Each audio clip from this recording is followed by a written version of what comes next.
సీతారాముల వారి అక్షంతాలు తీసుకురావడానికి వెళ్తుంది మా అమ్మ.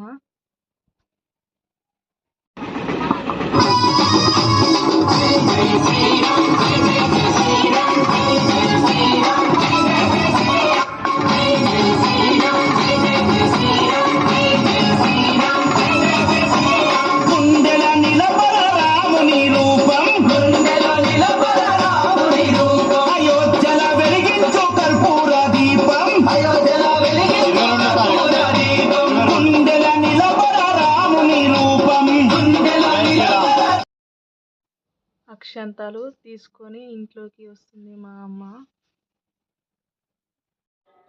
ఆ అక్షంతాలను మన దేవుని వద్ద పెట్టి రోజు పూజ చేయాలి అంట. రాముల వారి కళ్యాణం అయ్యేంత